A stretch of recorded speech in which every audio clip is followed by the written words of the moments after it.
a diploma in trade law from the University of Turin. Later on, sometimes in 2006, I was awarded another scholarship again to go and study human rights, governance, and aspects of elections at a master's level in the United States of America.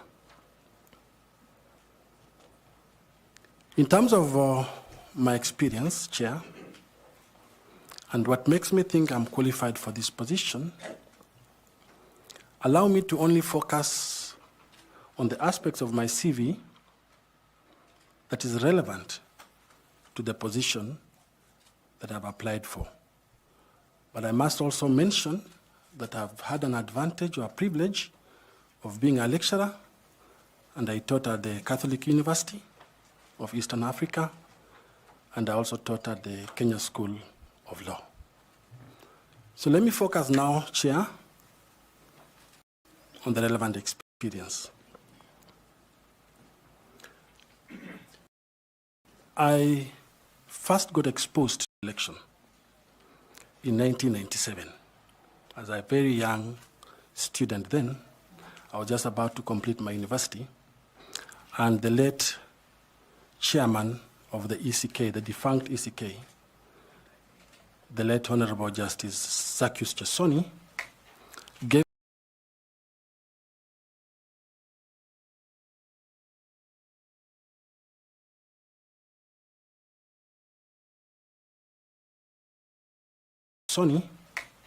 gave me an opportunity to work in the 1997 general election. At that time, the ECK, the defunct now, was dealing with the issues of civic and voter education. But if you fast forward now, civic education is no longer a domain of the current IEBC. So Zacchaeus Chesoni then, may his soul rest in peace, thought I will be in charge of training of trainers, in the sense that I'll train so many clerical officers who will then be deployed outside to go and man the general election. After completing that task on election in 1997, so I was actively involved in 1997, after 6 months, the late Chesoni gave me another contract again to be in charge of our warehouse and supervising people in that warehouse where now the election materials, the ballot boxes and ballot papers, you remember those days we were using the black ones, were now being brought back to the headquarters for storage and for purposes of preparation of election petition. Those are what we call sensitive electoral materials. That was the end of my assignment with the Electoral Commission of Kenya. And sometimes in 2007, in 2006, I left Kenya to go and undergo my master's degree in the US. Came back in 2007. That was an election year as well. On 1st of December in 2007, I was recruited fresh from the US by ELOG. ELOG gave me an opportunity to be the chief executive officer. And at this point, I must disclose that Dr. Koki Muli, at the time, was the centerpiece behind ELOG when she was working with IED. So they gave me a job as a CEO, and ELOG was then coordinating elections, observation, and monitoring within Kenya. And it didn't materialize because hot on the heels, UNDP was also seeking for election observation and experts in election to assist in civic and voter training. So my good friend, Dr. Karuti Kanyinga, had acquired a very huge consultancy with the UNDP And Karuti Kanyinga reached out to me and said I should join the team to go around the country carrying out civic and voter education. So I joined the team, and I was allocated two provinces. At the time, we used to call them provinces. I was allocated two provinces, the Rift Valley and Western. My responsibility was to go through and engage with all stakeholders, known and unknown, in election matters. So the churches, the civil society, the CBOs, politicians, candidates, and so forth, to train them on civic and voter education. That engagement was very successful, and we went into election. After my engagement with UNDP, I then joined and was recruited by the German Technical Corporation. German Technical Corporation is a German government-based organization that supports governments and civil society in this country. So I was hired as a senior governance advisor, and I worked there supporting, that time, two main institutions as a governance advisor. I was supporting the Ethics and Anti-Corruption Commission on matters surrounding combating corruption, and I was supporting the Ministry of Justice. We had a program at the time called GJLOS. So I was at the center of it. After my tenure as a senior governance advisor from GIZ, I joined government, and at that time, the institutions, the new constitution was in place, and many institutions were looking for means and ways of enhancing the operation of those institutions. So I joined the judiciary. I joined the judiciary as a deputy chief registrar of that institution. That was around 2011. And at the same time, while at the judiciary, the management of the judiciary then thought it's wise to appoint me as a director of a new program that I was tasked to begin. And that program was called the Judiciary Performance Project. So my responsibility then in the judiciary was to focus more on the day-to-day operation and management of the institution, because as a deputy chief registrar, you're also basically in the administration. And I was tasked with fundraising for funds from the World Bank, and I designed at that time, with the help of other colleagues there, the JP project, and we were able to raise 120 million US dollars. Those were the monies that eventually found themselves in the judiciary under that project with the World Bank, and it was meant for expansion of courts. It was meant for having IT infrastructure in the courts. It was meant for buying equipments in the courts to ensure that we have at least 47 high courts, at least a high court in each county. After my tenure at the judiciary, I went back to a setting mode. And I remembered that I loved election. And my mind took me back to election. And then chairman of the African Union, Her Excellency Dr. Tsuma, was having a program of election observation and recruited me as a coordinator of elections with a specific allocation of countries within Africa. Because in a year you will have one election or two elections running in a country, and my work was basically to go around those countries to monitor and observe elections in those countries. I took the job seriously, and that job changed my perspective on election, because I was able, as I speak now, to do about 8 countries in Africa, 8 countries in Africa on elections. Every year, I'll do an election. Some countries I'll go there twice. And my responsibility when you are in that institution or when you are in that position as a coordinator of election, you are working with the EMB of that country. You are auditing the entire electoral process in that country. At your fingertips, you have what we call the electoral cycle, and you are auditing to know whether that country has complied with the international standards, whether that country has complied with the regional standards, and whether that country has complied with the domestic standards, and whether that election is good or not. In between that period, so a number of countries I did under the African Union, but in between that period, the East African community developed a similar model.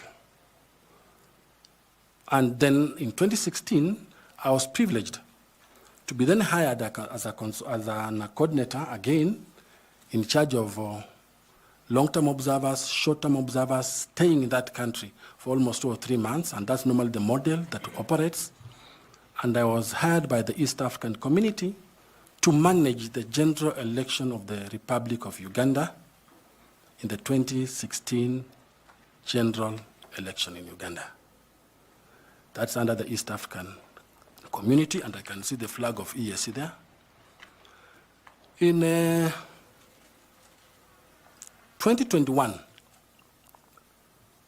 election, just after the COVID, the Carter Center, under the leadership of Jimmy Carter, gave me an opportunity to go and manage the elections in Zambia. And the elections in Zambia at that time were done under COVID structures and COVID mechanisms.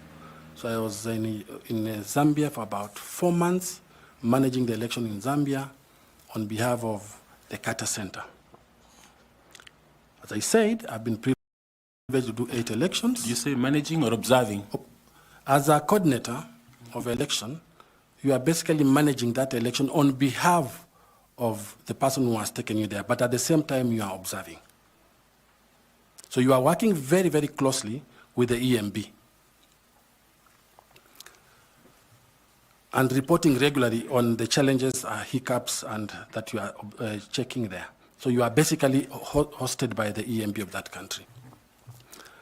Around that time, I realized that apart from the 1997 election, I hadn't done much in Kenya in terms of active involvement in election observation and election management. So the Standard Media Group came up with an election consultancy. And I was lucky to be on that team again, focusing mostly the 2017 election, focusing mostly on the technology of election and the voter transmission of the election. That was my focus when I was working at the Standard Media Group. So on a consultancy basis, so I knew exactly where the challenges are. Chair?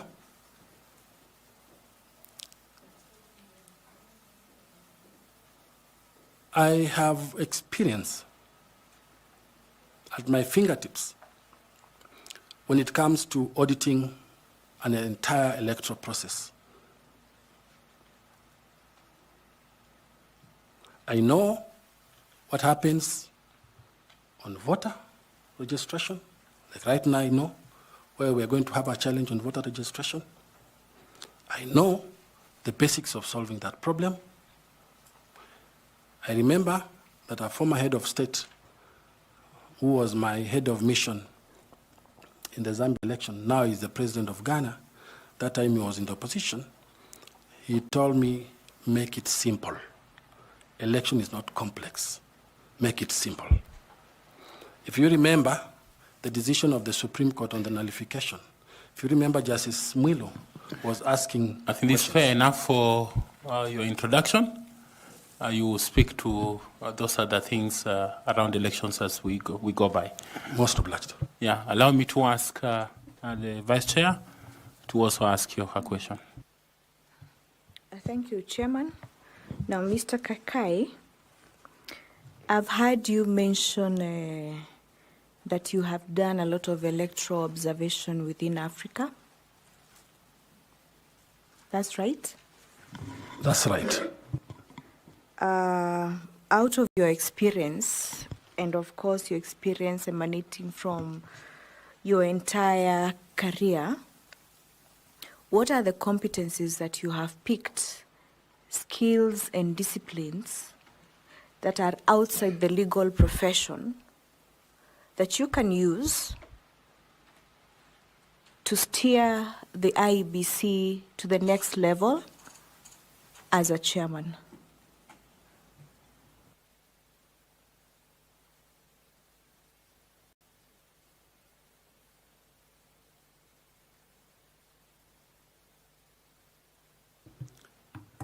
Thank you for that question. As you observe elections, and I said 8 countries have consolidated certain skills and in essence acquiring them as now my call of nature in terms of election. One, you need to understand administration. In the countries and in the places I've visited, I've been able to understand that an EMB can easily mess the election if the administration, the governance structures of that institution, and the management of that institution is lacking. That is a skill that I want to import and try it here if I'm lucky. The other skill that I've been able to know is the governance skills. In most of those institutions, you realize that during election, things become so hot, and you need to have somebody who brings in these soft governance skills to minimize or reduce the chances of conflict. That is something that I want to leverage on.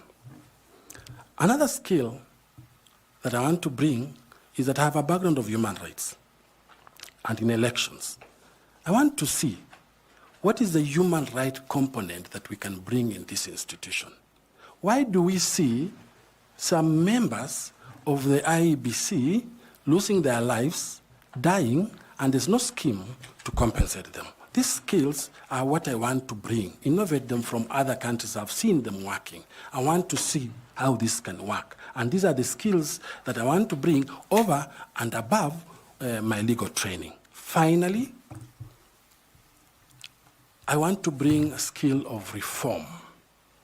I've been privileged to do reform in terms of following up on every year's election report whenever a country does an election and ensuring that those recommendations that have come from those reports find their way in the legal reform, in the policy reform, or in the administrative reforms. That is the skill that I think I have and I want to bring.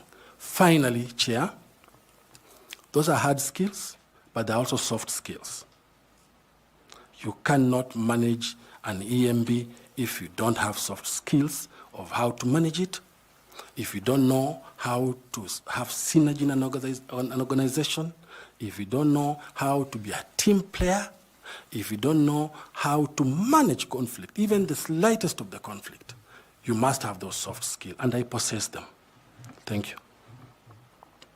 Mr. Kakai, do you think that having mediation and arbitration skills is important for the job that you are now here for? Yes. As a lawyer, I also participate in mediation. And if I reflect, for example, if I may answer that question with the help of experience, if I remember the last election, if there was any attempt for mediation, it will have solved what we witnessed. So mediation is a critical tool that a chair of IEBC can utilize. And you can call in any mediator to help if you can't mediate, but it's a softer tool of assisting to calm down things. Thank you, Mr. Kakai. Now, to just conclude, please tell this panel whether in your journey, in your career journey, you have had an instance where you have been tested and your leadership skills have come through at a point where there have been maybe an instance of pressure and conflict and maybe external influence. On election, I said that I've done 8 countries, and one country, without naming that country, we were doing a report, and the report wasn't looking very good on them in terms of participation of women in elections. It was really bad, and they didn't want that information, that we try and see how we can make the report subtle, because they did one negative report. That's a test on your integrity as a person. It's a test on your integrity as an observer. And since all of them are the one charged with doing the reports, I said we can't do that. We all witnessed that participation of women is limited. There are very few women, yet you have a legal framework that allows you to have women participating, but you are not utilizing the legal framework because of the cultural imbalance in that country. That is one thing that I was tested. Thank you very much, Chair. Thank you. Thank you, Madam Vice Chair. Allow me to ask Karo Kituku to also engage you in some questions. Thank you, Karo. Thank you, Mr. Chairman, and good afternoon again, Mr. Kissinger. Good afternoon.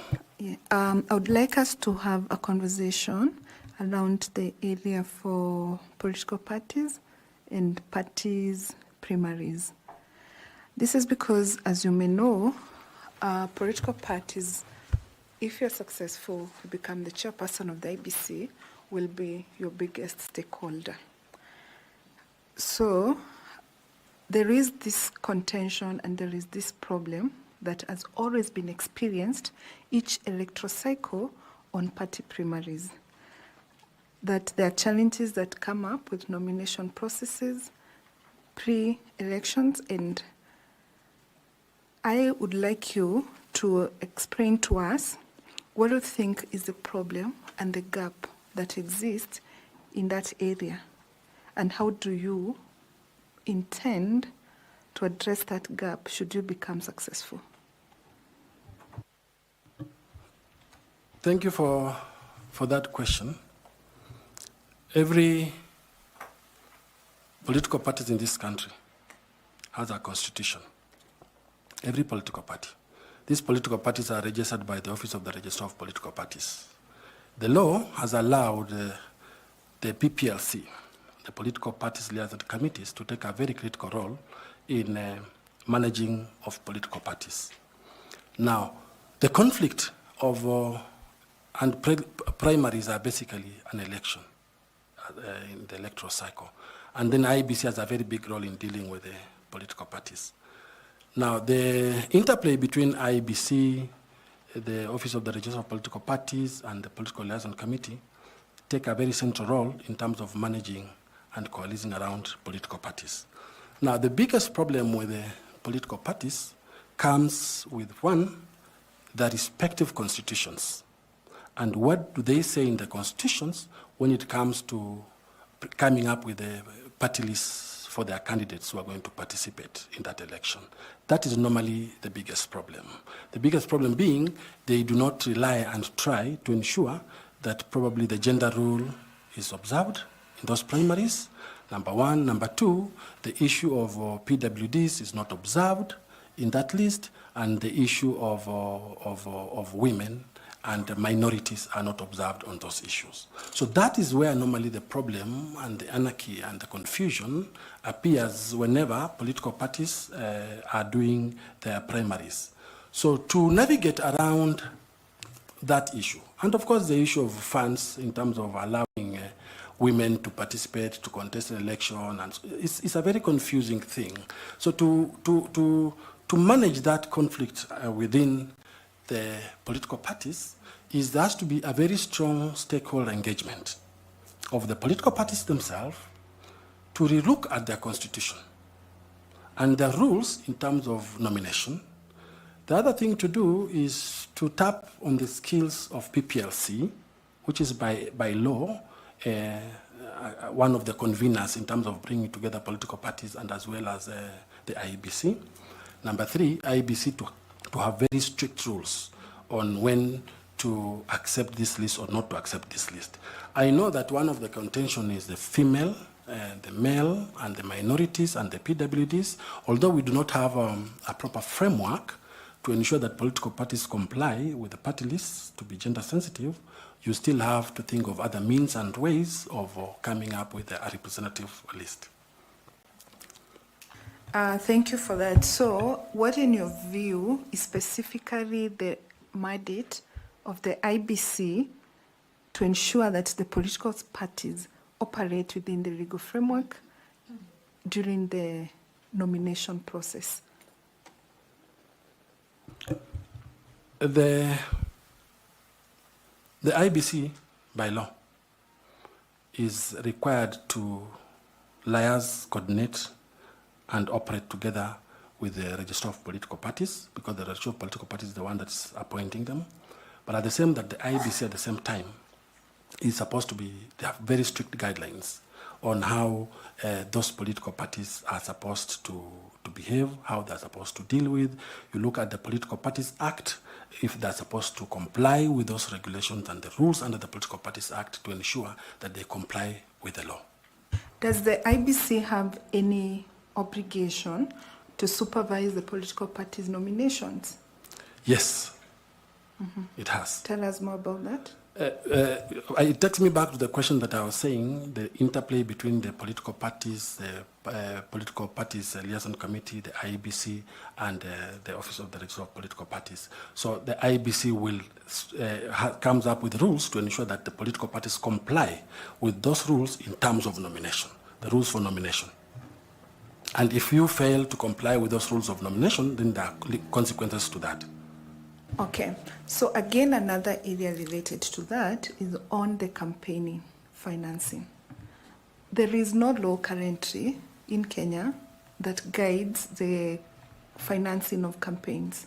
So what would you propose to be measures that can be undertaken by ABC to regulate that area? Thank you for that question. The campaigns finance, there's a campaigns finance law. It's called the Campaign Finance Act of 2013. What happened is that when that act came in place, the law was silent. Who comes up with what we call regulations?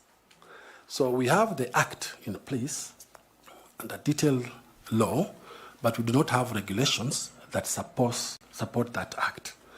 This matter has been litigated, for your information, and there are several courts that have opined on this issue.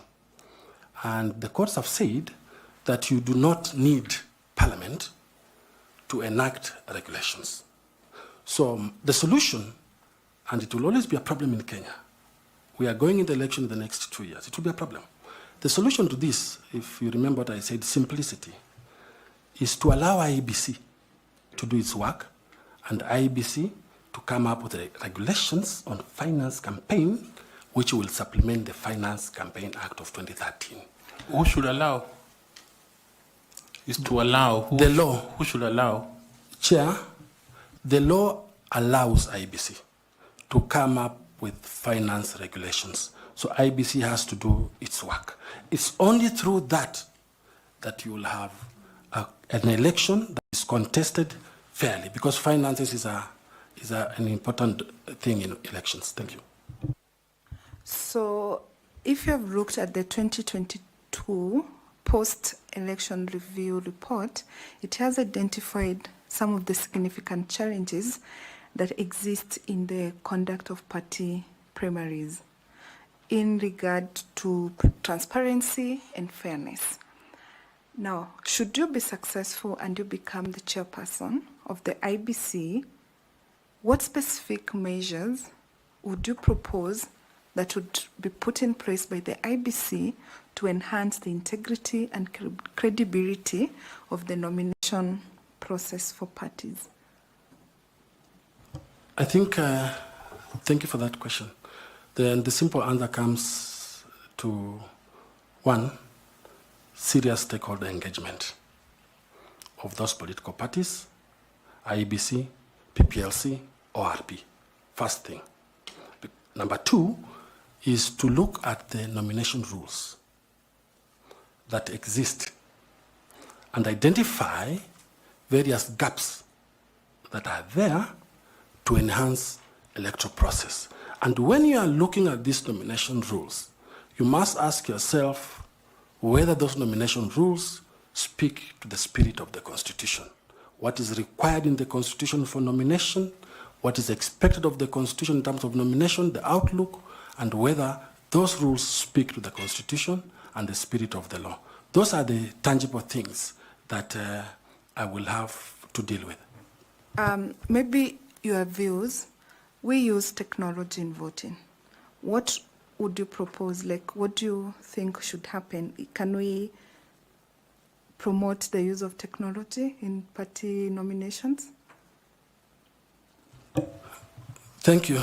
We have KIMS kit.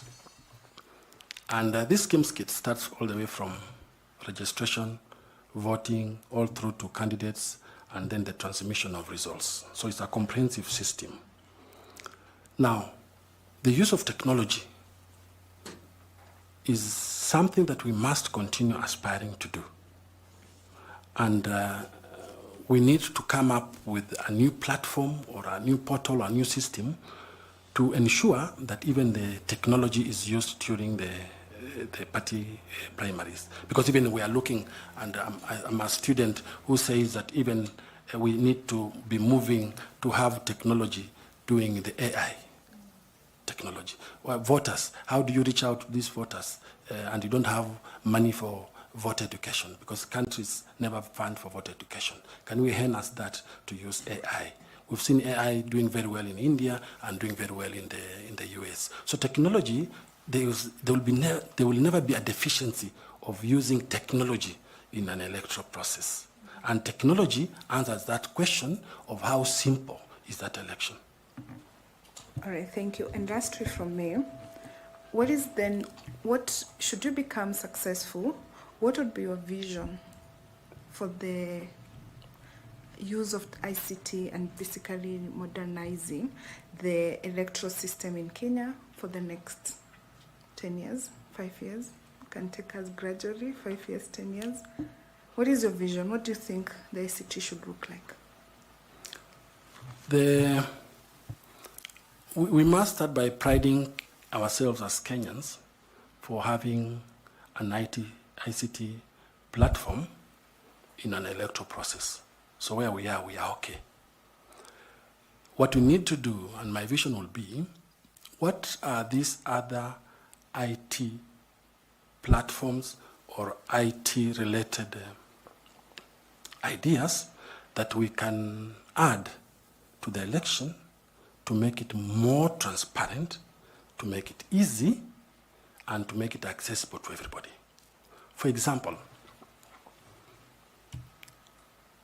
why can't we have IT being incorporated in voter education?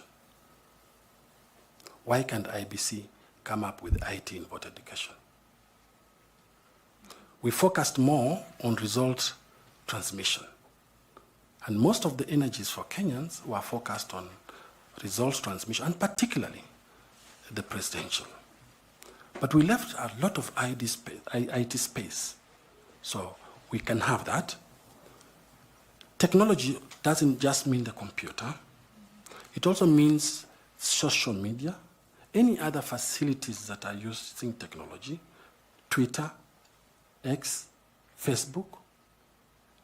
How can we use these things to ensure that IEBC is 100% IT friendly? And these are some of the things that will be my vision to ensure that from the button of your phone, you can ask a question, for example, what is the name of my polling station? That's use of technology. And it will come and tell you your polling station is this. How do we enhance that? If you want to know about your civic rights or your voter rights, it should be at the palm of your hand. So we can encompass these things and enlarge the IT scale in terms of election management and observation, and in terms of election preparedness throughout the electoral cycle. So as a last follow-up question, then what would be the use of technology in detecting and preventing electoral malpractices? Thank you. The electoral malpractices are many, and the law establishes them. And one of the electoral malpractice is misinformation or disinformation, for example, because there's so much that goes out there which is not true information about really what's happening. So depending on the IT expertise that will be there and depending on the program itself, then it should be able to detect and block that which one thinks is a problem. If there's a misinformation coming in, for example, you can have, before the election, you can have an information like, oh, a certain candidate has died, and therefore there will be no election there. And so that will depress the person who is coming to vote. So can we have a system, and that's entirely within the ICT department of the IEBC, that now tries to sieve and say this is not true, and the only true information reaches out to the voter. So IT is something that is expensive, though, to have IT systems in place, but I think it's a worthwhile cost. Thank you so much, Mr. Kissinger. I wish you the best. And thank you so much, Chairman.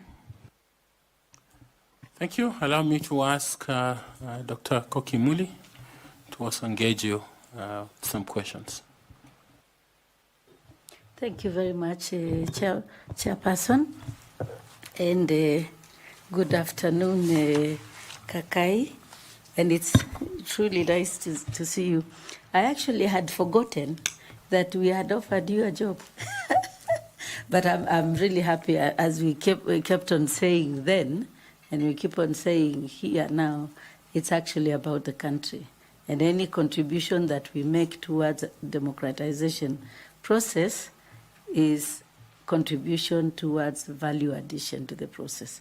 So I'm very happy that you actually, I remember the conversation around whether to work for IEBC or not, the election management body. At the time, it used to be better than now. And therefore, we are actually quite happy that you could be as one of the applicants to be here to be interviewed for the position of chair. So karibu sana.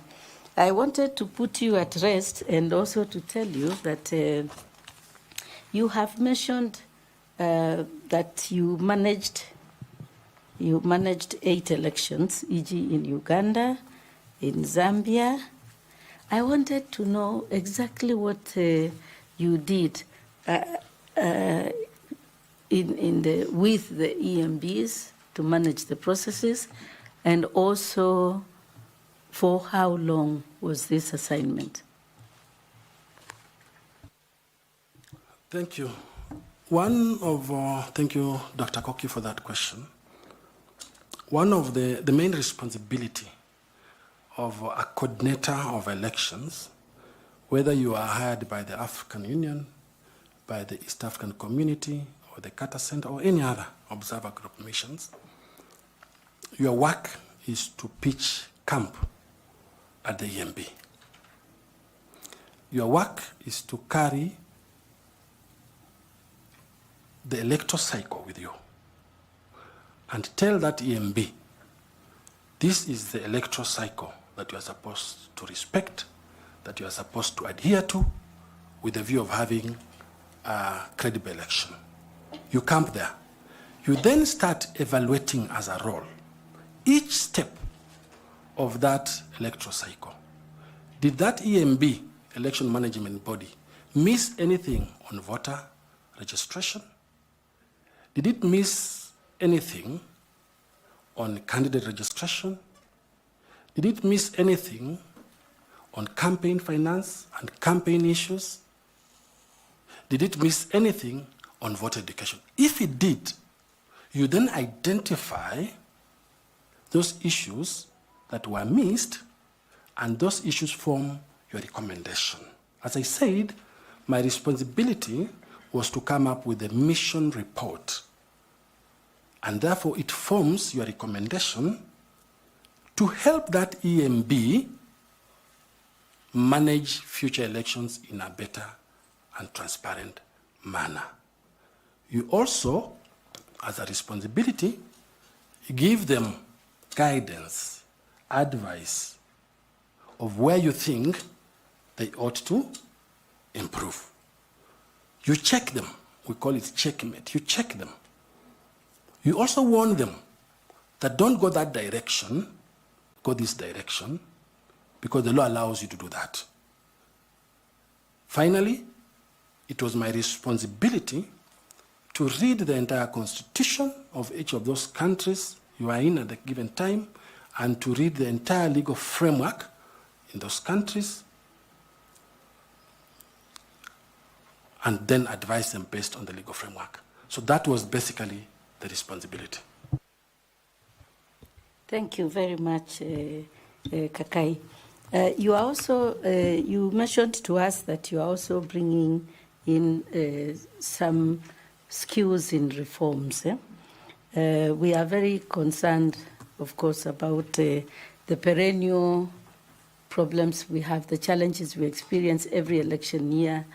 There are always problems associated with acceptance of election results or challenge of the same, especially presidential elections since the 2010 Constitution. We want to have a rebirth, to have a country where the election management body, i.e. the IEBC, that if you are successful, you will chair, must midwife a transformative process that gives us election results that are accepted by all contestants, and that within a peaceful environment where the election is professionally conducted and so on and so forth. So if you are successful in this position, there will be a lot of work that requires to be done to achieve what I've just said. So with those transformative and reforms skills bringing in, identify for the panel the 3 priority challenges that face the electoral democracy environment in Kenya, or that the 3 challenges that the IEBC faces in advancing its work. Just 3 challenges, and then outline for us how you prioritize them and how you will address them to give Kenya that dream destination I've just described. Thank you.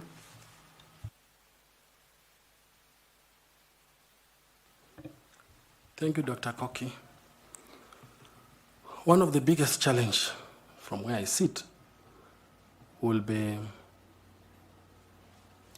you have so many gaps in the law. And those gaps have been taken care of by judicial decisions, but those gaps have not found themselves in legislation. That's a very big challenge for the IEBC in terms of reforms. How do we deal with these gaps? Are they doable within the shortest period of time? Is it something that will go into the next election with these legal gaps? I'll give an example on the greatest reform challenges we have. We are lucky that we have the Elections Act, which is, I think, over-legislated. But we have a constitutional challenge that we'll have to deal with as we go toward the next election. How do we deal with the issue of boundary review and delimitation? We all know that the timelines has expired. That's a very hot potato in the room. How are we going to deal with this? The issues of protected constituencies. So that's one of the biggest things that we have to look into. As we deal with the reforms, we also have to ask ourselves, how are we dealing with the issue of credibility as a big challenge for IEBC? We, year in, year out, we are told that the institution is not credible, for good or for bad reasons, for known or unknown reasons. You are going into another election. You have 2 years to election. As chair, if I'm lucky, how will I enhance and ensure that that issue of credibility is dealt with? Because it all begins with the issue of credibility. What advantages do I do? What do I do to go about it? And how do I bring stakeholders in place to deal with it? Finally, the other challenge I foresee in terms of this is the lack of IEBC Act. The lack of IEBC Act 18 allows the formation of the IEBC fund. We don't have it, and the IEBC fund will have been good to ensure that those monies that are not coming from the exchequer are acquired from other development partners to enhance the electoral process. So those are some of the issues that I can touch on, and I've tried to say how I can deal with them in terms of reform and in terms of lobbying and negotiating with relevant institutions to ensure that this proper legislation and things take place for the purpose of having a credible election. Thank you very much, Kakai. Thank you very much, Chair. Thank you very much. Allow me to ask FCPA Tanui to also ask some questions. Thank you, Chair, and welcome, Bwana Kakai. Now, let me start. I was looking at your documents, and I saw that at some point at the judiciary, you are the accounting officer. What circumstances are under, at what point did you become an accounting officer for the judiciary?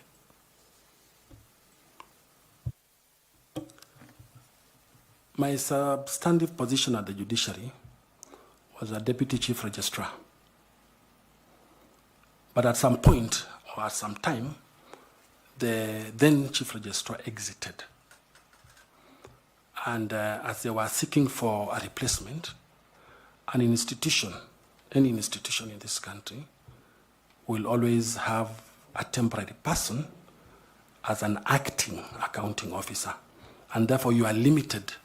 The terms of reference are, you are not a full accounting officer, your terms are just limited for holding the position. So you don't incur anything. You don't approve any payment. You only spend what was approved by the former accounting officer. So it's an interim measure which is normally put in government to ensure that there's no vacuum. So it was for a very short period of time without the authority to incur.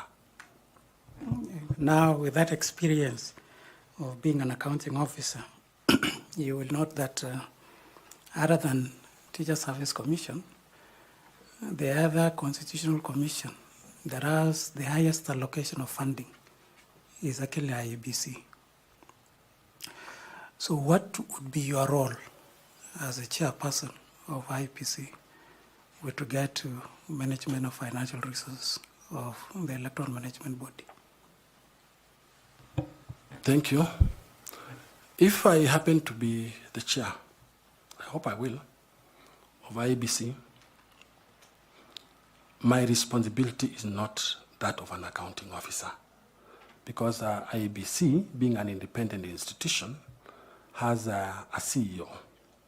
The work of a CEO is basically the accounting officer. My responsibility as chair will be oversight. You oversight the operations of the CEO or the secretariat. My responsibility will be policy. You form and come up with the policies with the help of the other commissioners, and you do that. The only issue that the chair has, in terms of controlling the accounting officer, is if you look at the corporate governance of IEBC, which happens to every other institution, is you have a commissioner from the, for example, IEBC, you have 6 commissioners. You have a commissioner sitting in various committees where, so you have 6, IEBC I think has 9 committees, HR, IT, and audit and the rest. So you'll have a commissioner sitting there. It is that commissioner who will be sitting as a member who will give you briefs in terms of corporate governance and accountability mechanisms that are enshrined on the CEO. So the chair only receives it at plenary, those reports, but you are not involved at all with the day-to-day operation in terms of an accounting officer. The only part you get involved is when probably the accounting officer briefs you and tells you we need to go to Bunge and push for more funds, we need to go to this and lobby for more money, we need to have these development partners who are coming in to give us funds, but you'll have policy briefs in terms of your role. So your role as chair, you restrict yourself to your lane to avoid unnecessary squabbles within the institution.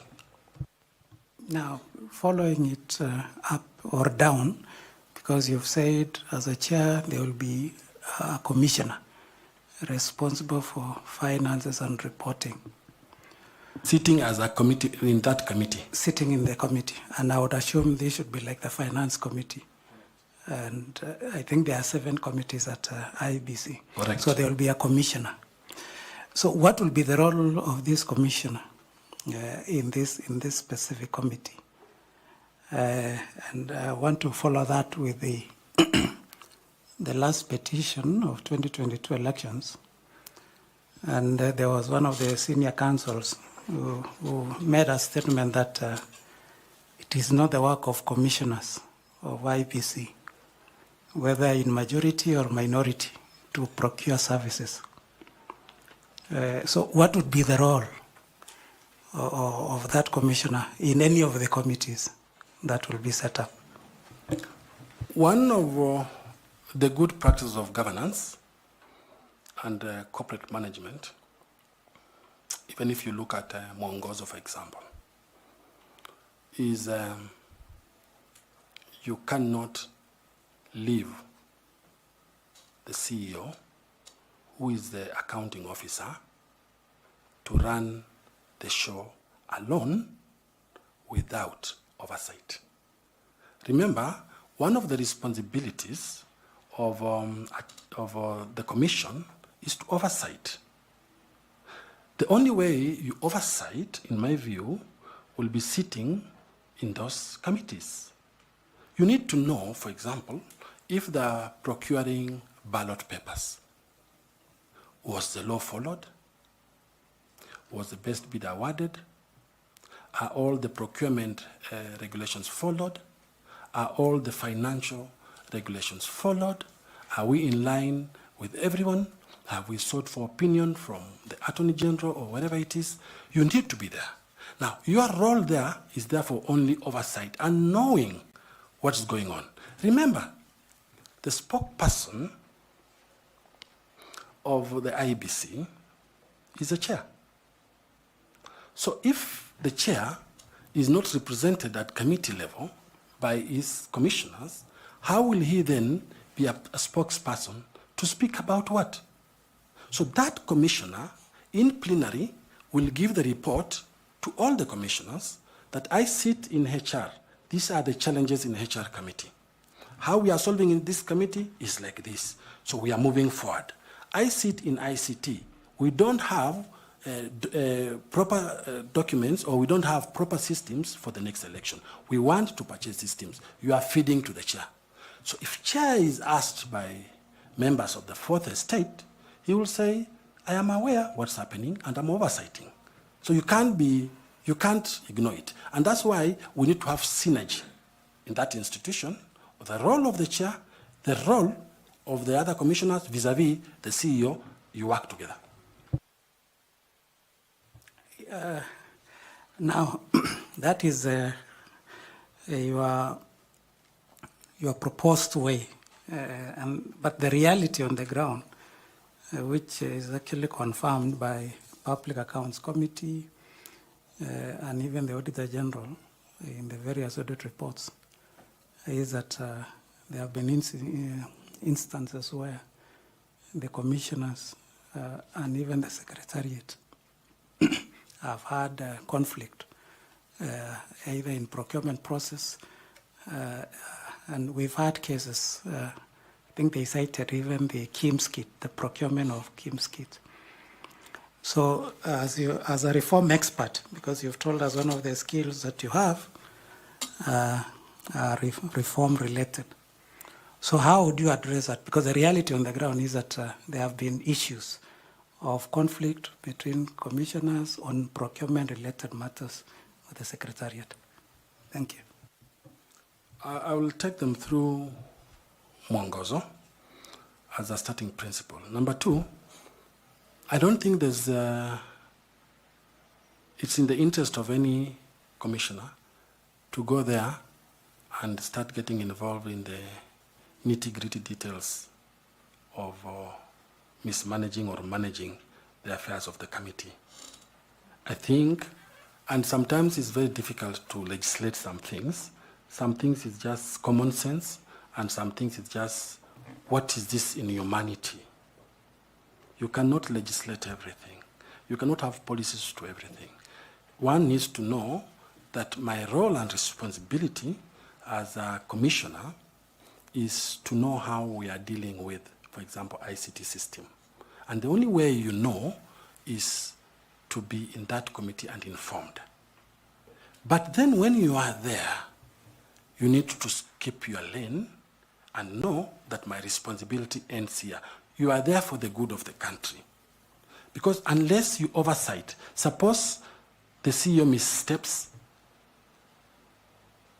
suppose you are not aware that we don't have voting materials in place on time, who will explain that? You need to have, you are in the kitchen.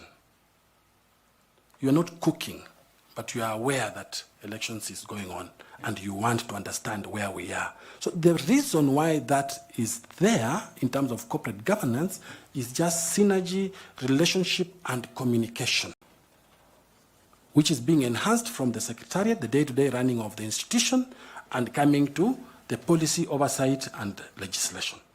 So I think that it's difficult to reform that area. It is just recalling and telling people to do the right thing. Now, I've heard you mention about mwongozo severally, Code of Governance. Is mwongozo applicable to constitutional commissions and more so IEBC? And secondly, in light of the ruling, there was Engineer Kamau, if you followed the case of Engineer Kamau, the CS, Charity Ngilu, with the EACC, where during that time there were no commissioners at EACC, and they were prosecuted, and they went to court, and they said there were no commissioners at EACC. And in that ruling, it is actually said that the commission is the commissioners. It is not the secretary. So that there can never be a commission without commissioners. So looking at mwongozo as a code of governance, to what extent then is it applicable to constitutional commissions? Thank you. Well, when you look at the history of mwongozo, and if my history serves me well, mwongozo came in as a code of principles. And it was one of the key recommendations in the Kriegler report. We all remember that Kriegler came in this country for specific duties and reasons. So in my view and my understanding, mwongozo has very nice tenets and principles there. And those principles come or flow in with the spirit of the Constitution. So it will still be applicable to any independent commission and has gained prominence in the public sector.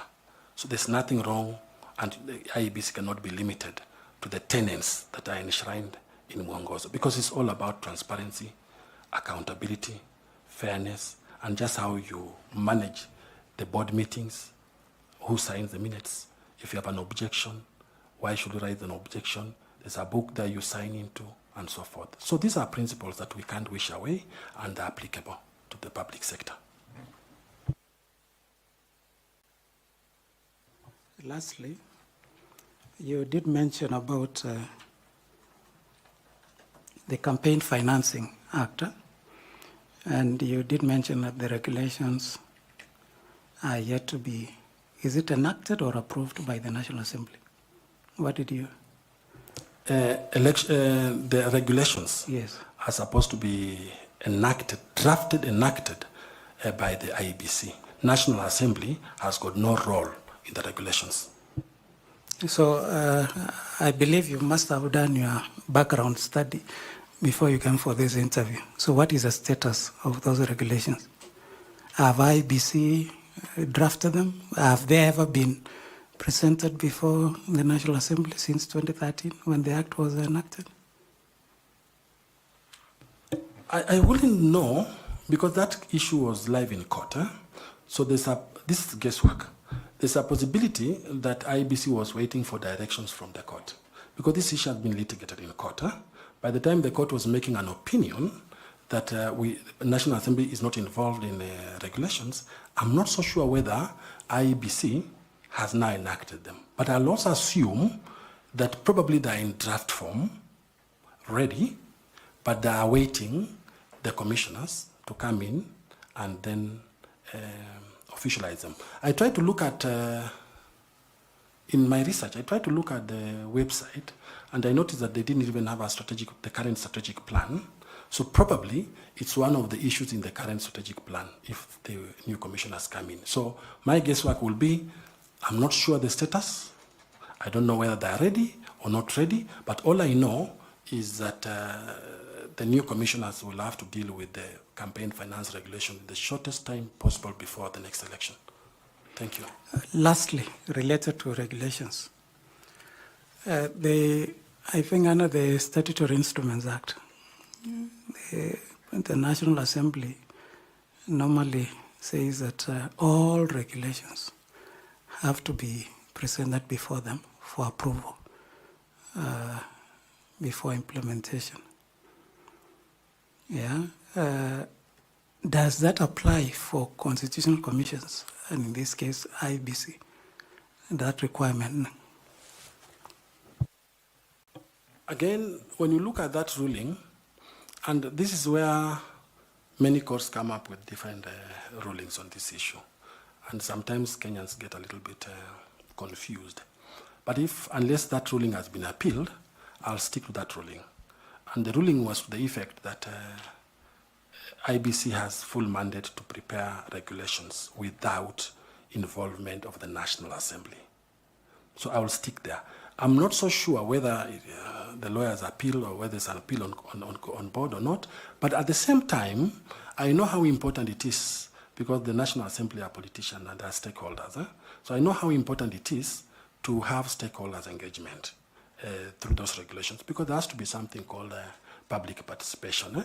So my assumption then will be that when they came up, or when they will be coming up with the regulations, there will be some public participation, and that public participation will then involve politicians, and politicians will have a say, because you can't rule away the involvement of politicians. So as much as our law is very descriptive, as much as our judges stick to the law, because that's what they are trained to stick to the law, there is what happens in the machinani on the ground is different.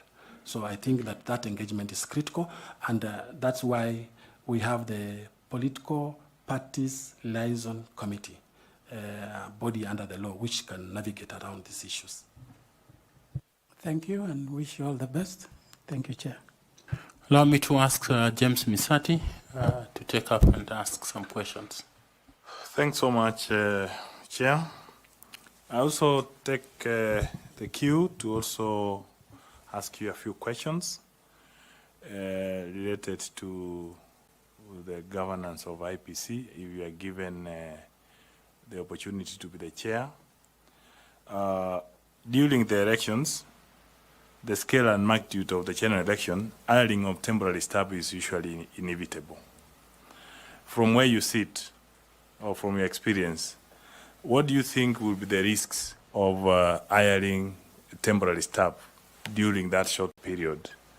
And how do you propose to mitigate any of the risks, if any? I didn't understand the question. I'm asking you that during the general elections, like 2027, it's always almost inevitable that you have to hire temporary staff, the clerks and other people. So what do you think are the risks that are associated with such hiring, and what do you propose as mitigation of such risks? I understand you now. In election and approaching election time, the work becomes too busy at any EMB. But because EMBs are limited, they rely on poll officials hired from outside, clerks and so forth and so on. Now you have 290 constituencies, and therefore you have to hire people to fill in the 290, to man those 290 constituencies. Now, the risk with that is cost, the cost implication. The cost implication of hiring, every polling station I think has 6, if my memory serves me well, 6 polling clerks, and you have a presiding officer. So if you take that, you multiply by the number of constituencies, and you multiply by the number of days that the election is being done. Normally it's done 3 days. It's a very expensive process. So the main risk of that is that it makes the election become very expensive. To mitigate, it will need serious stakeholder engagement to know whether we should continue hiring polling staff for the shortest period of time and spend so much money, or do we approach like other countries where I've seen public servants being recruited. Of course, they don't earn a salary to do the election work. That happens in so many countries, but then there's also a risk to that. But the main risk is cost involvement. Sorry, I may guide you a bit. The major risks we can talk about, because when you talk about cost, if you are practically going to be the chairman of IEBC, you should be aware that the number of polling stations are already known. So there is no way you can say that the cost will be a risk. The risk, we may be talking about issues of security risks, the issues of logistics, and maybe getting people to the system to handle documents who are not well trained. Because I should not think that the issue of cost should arise, because I should expect that if you are chair of IEBC, you should be able to plan early enough, because that's where the cost is factored in from Treasury. So issues of logistics, issues of lack of adequate training, those are some of the risks we can think of. That's for your guide. Thank you. Because getting in new people, you may not know them. They have been proposed by politicians and other things. Now, the other thing I want to ask you in relation to the governance of IEBC, if you get an opportunity and you are the chair of IEBC, several reports have been talking about the conflicts between the Secretariat and the commissioners. What do you think you'll be able to propose to finish those perceived conflict once and for all? Thank you, Mr. Misati, for that question. The chair of IEBC has specific mandate and responsibility and is the head of that institution. The conflict that has existed, I think, in the last 10 years between the Secretariat and the Commission is something that when you look at the governance structure of IEBC, is something that is well documented in terms of what the two heads are supposed to be doing. But I think what I will do personally will be the issue of creating very strong synergy with my commissioners, the issue of having soft skills in mediation that we spoke about, the issue of encouraging people to focus on what brought us here as opposed to unnecessary conflict. So you mitigate these conflicts in the boardroom, you synergize, you talk to them, you are their head, you are their boss, you talk to them, you encourage them. Because some things you can't legislate beyond what human being can do. So I will more of apply soft skills to ensure that conflicts do not arise. But also have regular meetings with the CEO, because the CEO is basically the secretary of the board. So have regular meetings with CEO and bring those conflicts in the boardroom and find out where is the problem and how can we solve it. Because remember, the current IEBC is going to be there for only 2 years and elections are online. Did Kenyans take you there to go and start fighting in the boardroom? Kenyans took you there to deliver a credible election. Can you focus on the mandate you're supposed to do? So more of synergy creation. Thanks so much. The last question from me. From the recommendation of the Krieger report, they recommended that the professional body of IEBC, like the Secretariat, to be very independent. Do you think it's practically possible? Because Krieger report to professionalize election management by making the Secretariat fully independent in its operation duties. Do you think such recommendation is practically possible in our current situation?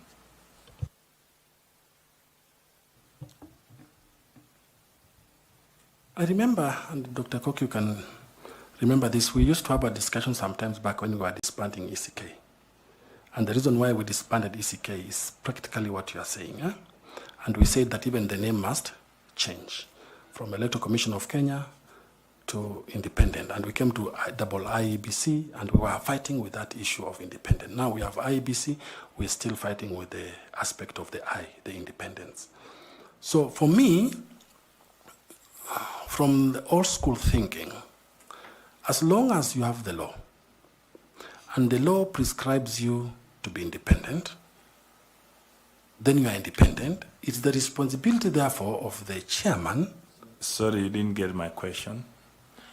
I'm saying the Krieger report recommended to the Secretariat of IEBC to be independent on its own.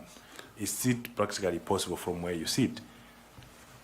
I was actually coming there, but I was taking a longer route. So you can't, I think it's very difficult. In my view, it's very, very difficult to have the Secretariat independent from who? Are we saying there are some recommendations are normally given in reports, but these recommendations sometimes are superfluous. You can't say that a secretariat to be independent from who? Why do you want to be independent in the first place as a secretariat? I think it's the organization, the whole organization, the secretariat and the commission that should be independent. Thanks so much. I agree with you because it's actually the commissioners who are responsible, who take charge, and who are answerable to the Kenyans. Thanks so much, and I wish you well.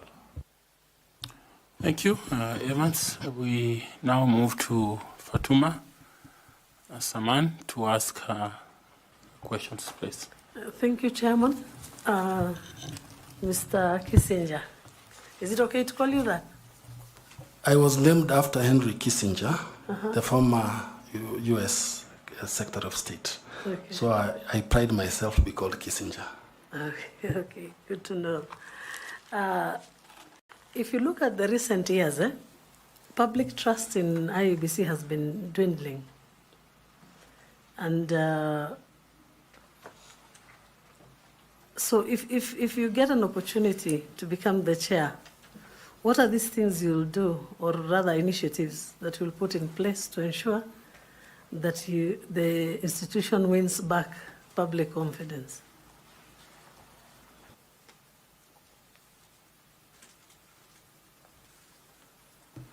Thank you. Trust will always be a challenge to any EMB. We have a trust deficit, a trust issue with the IEBC. Some of the practical things we can do is increased stakeholder engagement. You need to bring together all the stakeholders in the electoral processes and discuss and come up with practical solutions on how do we deal with this issue of trust. Because once you don't have trust, then it will challenge you with the issue of credibility of the election. Number two, you need to have a very strong communication team or communication strategy. What is it that you are doing?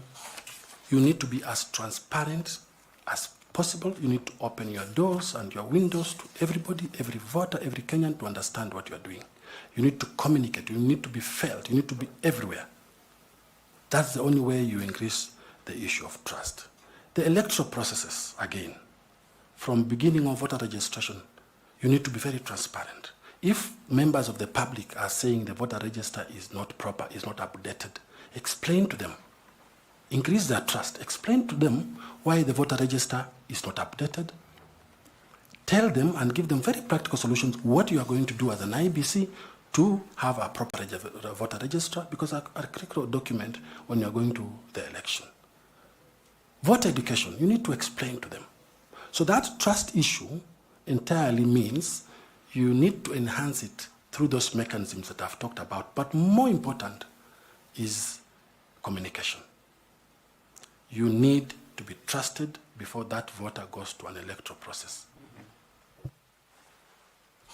Just as a follow-up, how do you balance between independence and stakeholder engagement?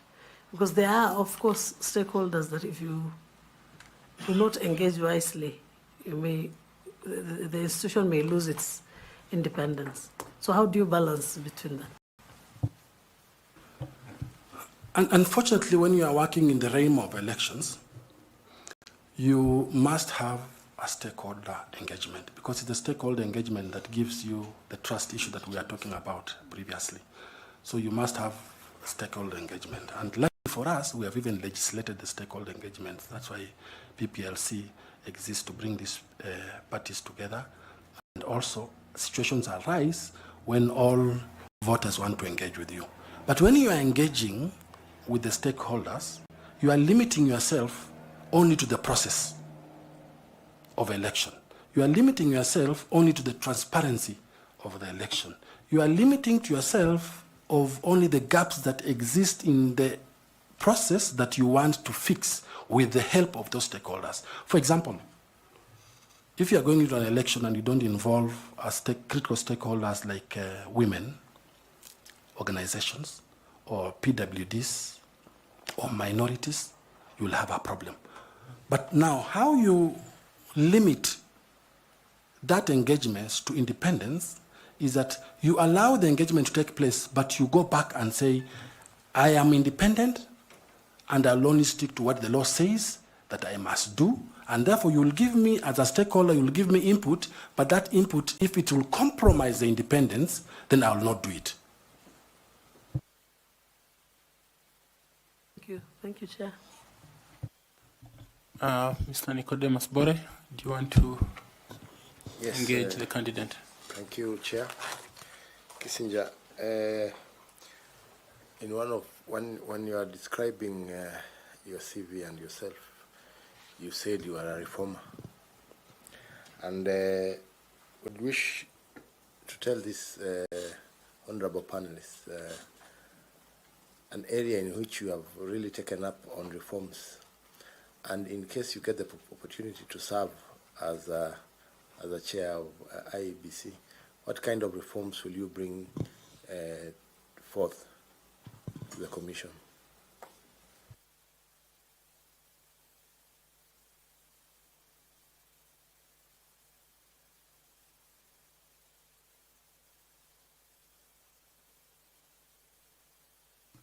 Thank you very much. Yes, I am a reformer. And I must have mentioned that I also worked in human rights for a very long period of time. And human rights and reform are brothers, cousins. In the judiciary, one of the biggest reform program that I was engaged in is the Judicial Transformation Project. And I had mentioned to it previously, which was a US-funded, World Bank-funded project that transformed that judiciary to where it is. I pride myself for that, and nobody can take that away from me. When it comes to other reforms, I said that I was in the GIZ, the German Technical Cooperation. My work was basically reform. Reform-based in the sense that you follow up laws which have not been enacted and you ensure you enact. And we were supporting the Ministry of Justice at the time with a lot of reforms during the GJ laws and supporting the ethics and anti-corruption with combating corruption on laws on corruption. That is reform-based. When it comes to if I happen to go to IEBC, what reforms will I do? One, have a desk, recruit a person, or if there's there's a legal department there, have a desk in the legal department. Have someone follow up on legislation, policies, and reforms that are pending, that have been enacted in Parliament or that are pending somewhere and so forth, and have them in place. For example, that we spoke about the issues of boundary. We don't have a law on boundary delimitation. But the law is somewhere in the Senate still being worked on. So can we talk to the senator who has proposed that law for boundary delimitation, Senator Kajwang? Can we tell him to speed it up, and what requirements does he require? Because we are critical stakeholders in this electoral process. Number two, the law says we should have an IEBC fund, a fund which can change the dynamics of elections in this country, because it will allow basically voters to be properly educated, because you can seek funds from other stakeholders. Can we have this in place as a reform mechanism? So these are some of the basic things in terms of reform that can assist the IEBC. Policies and regulations. We spoke about regulations which are not in place, they are lying there, or they are supposed to be done. That is the critical work in terms of doing these elections. So some of those reforms are the ones that I will pioneer and I'll push for with the help of the Secretariat and other commissioners. I thank you for answering that.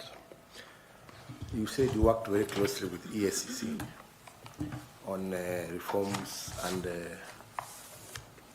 doing laws that help in anti-corruption. In the year 2020, it's in the public domain that EACC recommended the prosecution of former Chief Justice.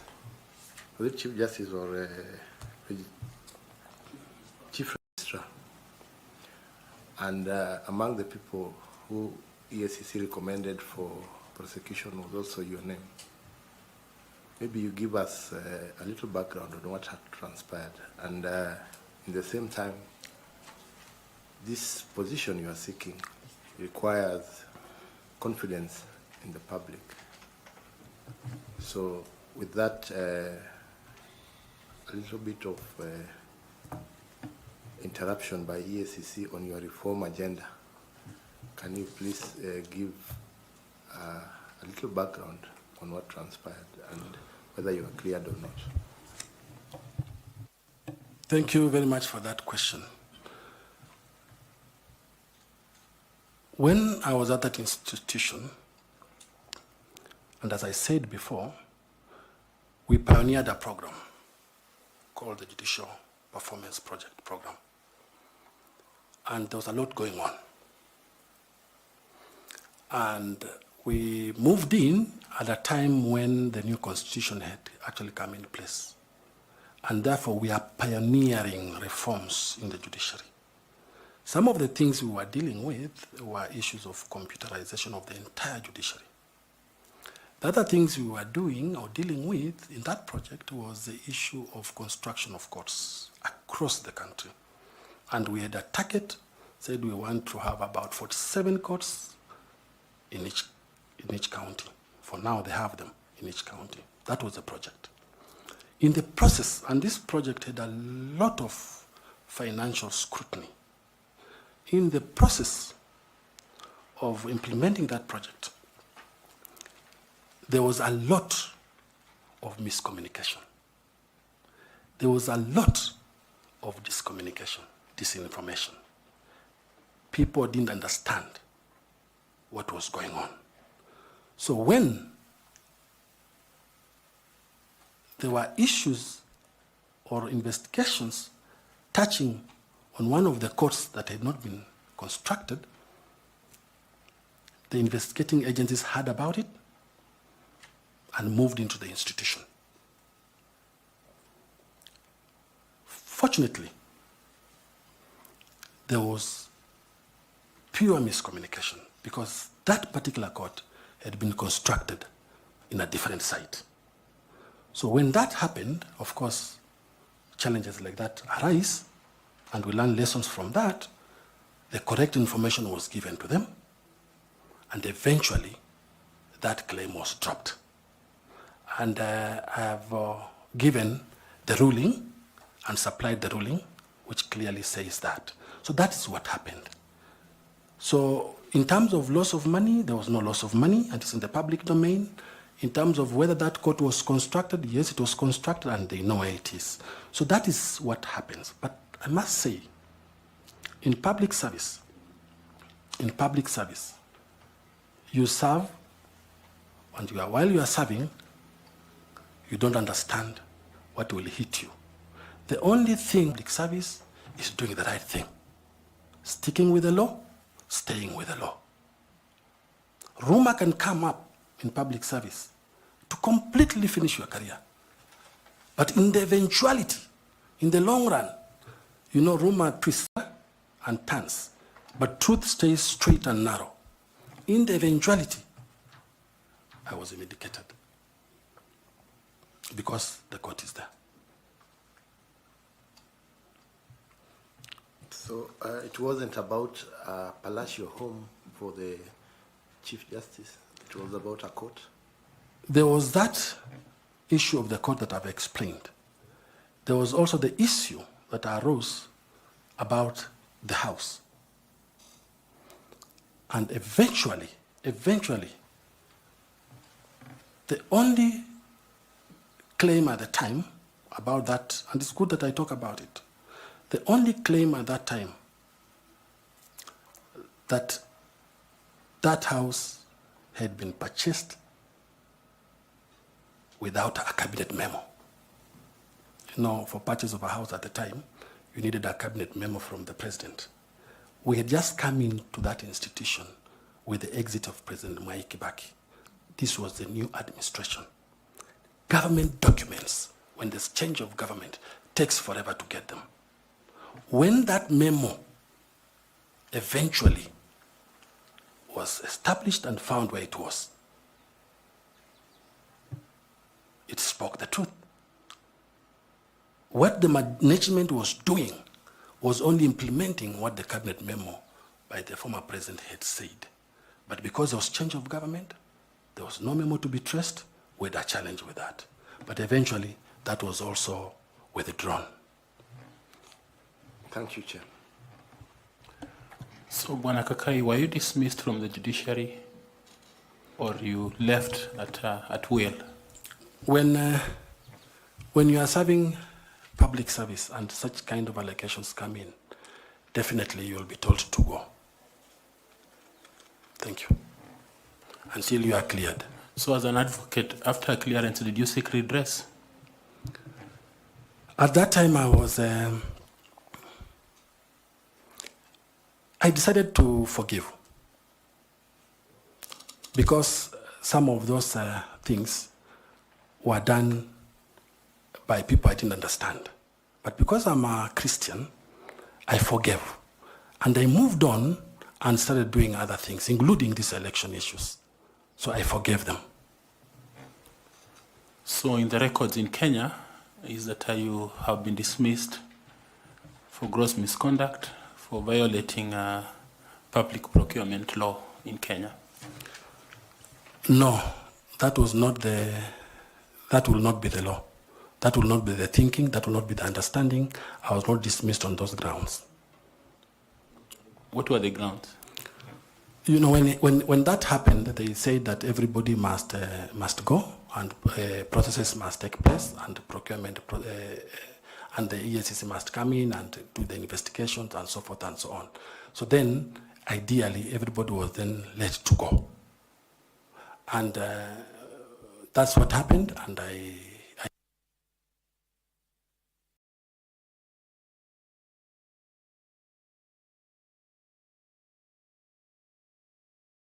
documents, there are some rulings that you've put in your documents, and those rulings were, I think there are two rulings, one at the Magistrates Court and another one at the High Court. And actually, it was about withdrawal of the case by DPP. But I've not heard you mention anything about it, or that's a different case from what my colleague had just asked. Oh, thank you. It's not clear what you're explaining and the documentation that you've submitted. Thank you very much. Thank you. I think what I've submitted are two rulings. And those two rulings were the ones that withdrew those criminal cases that were there. The ones that I spoke about, the CJ House and also the Mavoko Court. Those are the rulings that I've submitted. And that's the ruling that came from the High Court when the cases were withdrawn. And they're on record. Okay, Caro, do you want to engage a bit? Yes, Chairman, thank you. So, Mr. Kakai, the cases were withdrawn under Section 210? Or on what basis did the DPP withdraw the cases?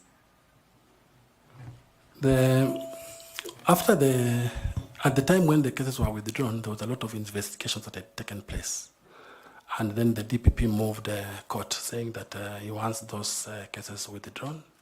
And that's under what the circumstance under which the DPP withdrew those cases. And when you look at that ruling, it explains under what circumstances the DPP withdrew that case. So it was withdrawn. Chair, let me follow again. Now, you will note in those rulings that it is not about, they were withdrawn on the basis of that judgment of Engineer Kamau, the EACC investigating. So it's not about the culpability. It is the fact that EACC, when they were investigating, they were not properly constituted as a commission. So, and here you are saying you are acquitted, you didn't want to follow it up. So kindly clear or clarify for us. Thank you. It happened 10 years ago. This is an issue that happened 10 years ago in 2015. And when we went to court, of course, we defended ourselves. And eventually, after about almost all witnesses had actually testified. And at that time, in his wisdom, and looking at Engineer Kamau's case, because that was an active case at the time, in his opinion, then the DPP felt that he would withdraw those allegations. For the last 10 years, since the withdrawal of those cases, I've not had any complaint, I've not had anything from them, there's no active case, in short, that is existing in court. Okay, thank you. Professor Adams Olo. Thank you, Chair.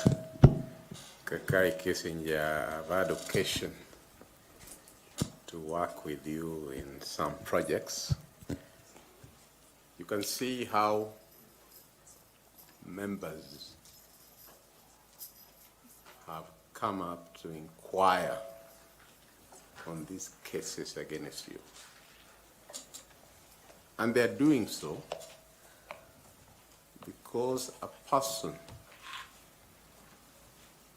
who wants to be an IEBC chairperson, or if that person becomes the IEBC chairperson, they usually face intense scrutiny. And you can see the questions are coming because all these responses you have given, or all the questions that would have been asked, would not have been asked if during your introduction, when you talked about your tenure in the judiciary, if you had come up openly and said that I left the judiciary in this manner. Because the only thing you talked about and repeated was the reforms you brought, all that. But when it comes to where there was some cloud, you remained silent. Yet IEBC is an institution that has low trust, as you told us. And therefore, with all these questions that have come, and with all the clarifications that you have had to make, as you sit there as Kakai Kissinger, if the panelists are having questions, you can rest assured Kenyans are also having questions. Look at them and tell them why, despite all those clouds on integrity, they still should trust you to be the IEBC chairman. Thank you very much. My integrity is unquestionable. My integrity is unquestionable. I have worked in public service, and I worked in that judiciary. I left that judiciary with my understanding that I was a victim, with my understanding that you can be in a place of work and something hits you without knowing where that thing came from. Not all public officers, ladies and gentlemen, not all public officers who are dragged and taken to court are guilty of what they're accused of. Remember, I was a deputy. Remember, I was doing my functions to the best of my ability. If I knew by any insights or any reason that I have a questionable integrity question, then I wouldn't have applied. I applied knowing very well, with clarity of mind, that I'll walk the path of truth. That I'll come here, I knew I was coming, I applied. I'll come here and tell the panel what transpired. I liked what Chairman said when we began this conversation, and he said, this is a conversation. And indeed, it has turned out to be a conversation, and it's part of the conversation. Kenyans should never, never, never accuse or hear something has happened to somebody and think that that person is associated with that thing. It's called the pitfalls of public service. So my integrity is unquestionable, and even before the eyes of God. Thank you. In your previous leadership roles, and there are many, can you tell the panel the 3 challenges that you overcame and that will be relevant to your role as chairperson of the IEBC, and how you navigated and solved those challenges?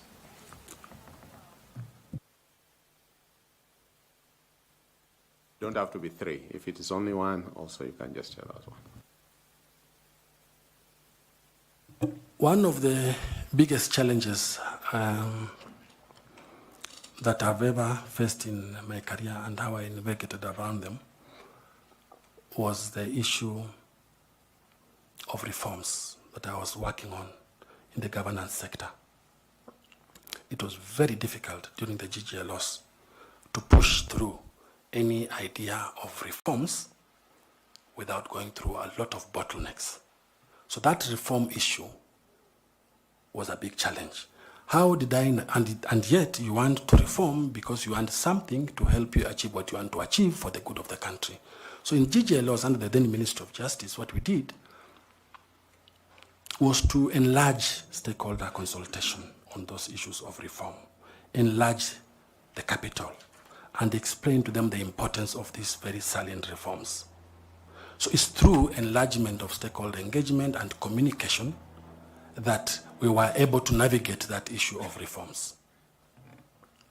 That is the main obstacle that I engaged and how I managed it.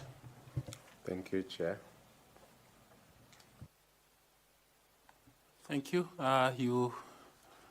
Do you have some quick questions you want to ask, or do you want to allow me to follow up on something he has said? Maybe you follow up? Yes, yeah, let me follow up, then you Then I come from the... I have a reference here from one called Gladys J. Boss, who claims that she knew you as she was a Deputy Chief Executive Officer at IEC, and that time you're working for GIZ, and that between 2011 and 2014, you worked under her as a Deputy Chief Registrar of the Judiciary. And says that while I was the Chief Registrar of the Judiciary at that time, during your tenure, she says, as the Deputy Registrar of Judiciary, Mr. Kakai Kissinger was allocated with overall duties and responsibilities, including day-to-day management of the judiciary, with the responsibility of overseeing this number of staff, employees, and external fundraising of projects. And she confirms that you managed what you have said, the Judicial Performance and Improvement Program, and recommends you highly, but seems to commend you in the things you have said, indeed, but seems to indicate, even though you have said you were a deputy, and that this matter that we have talked about, you seem to have had good responsibility and oversight over. And so I think for me, as sitting where I am, it will have been prudent for you to seek a judicial remedy, so that this is not a matter that is going to follow you if you seek a position in public service.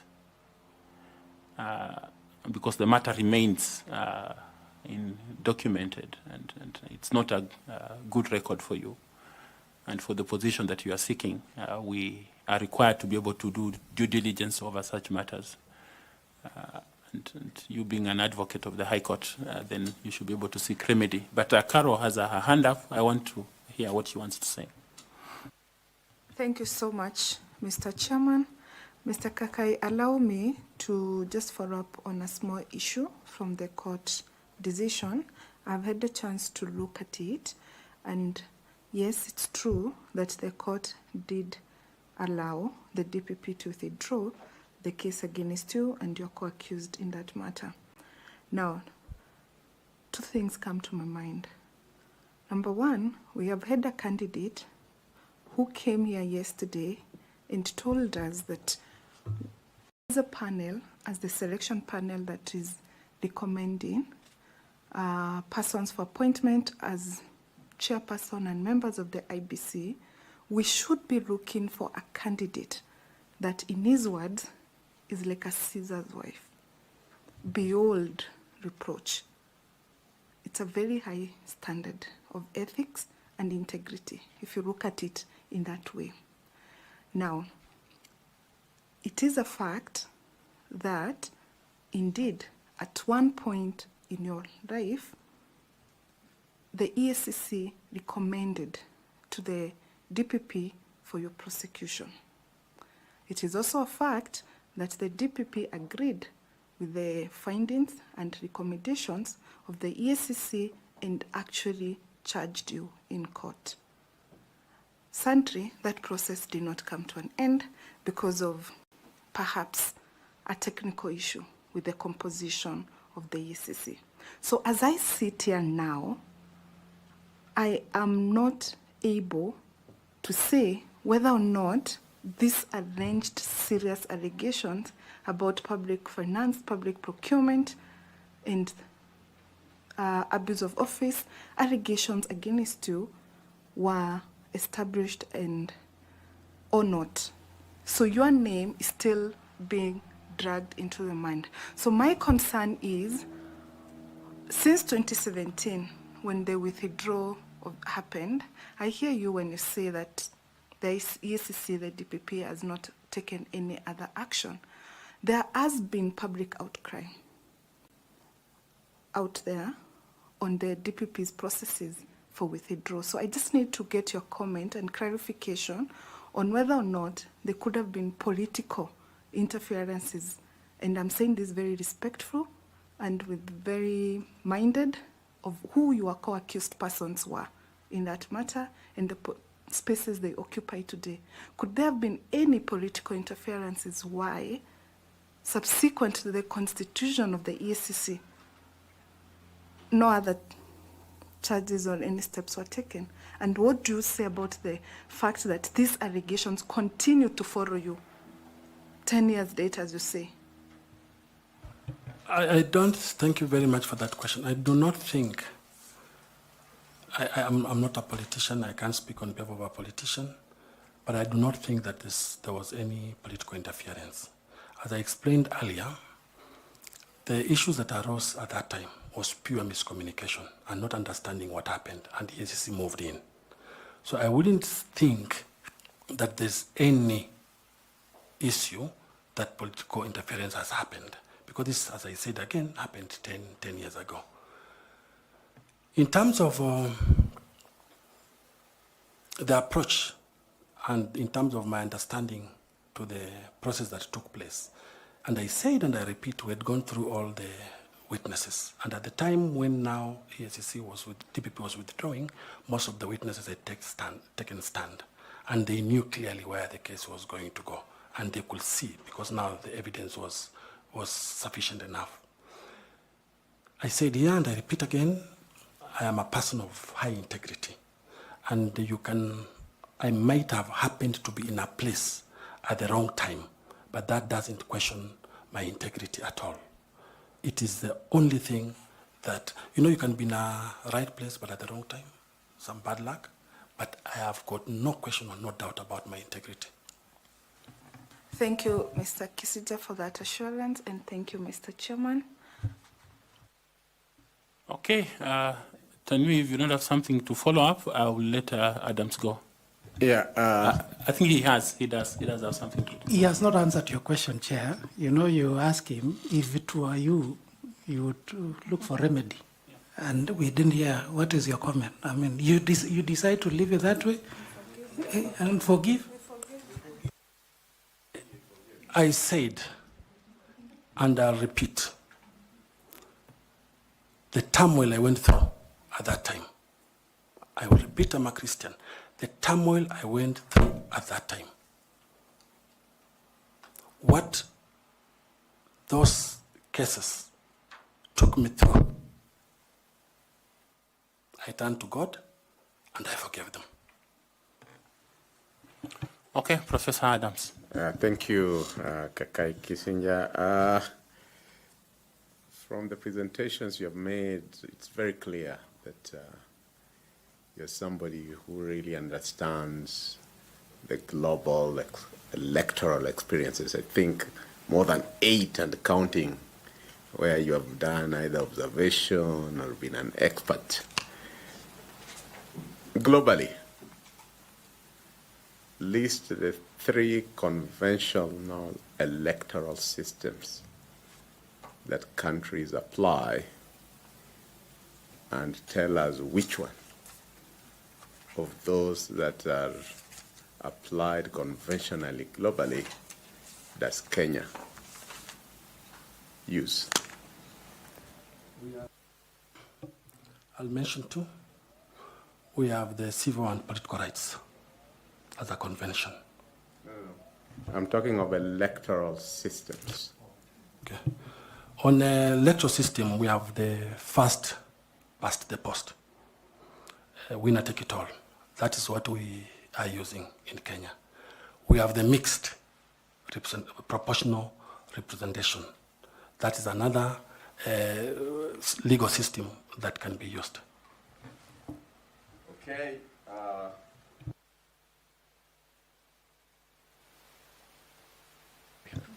Sorry for that.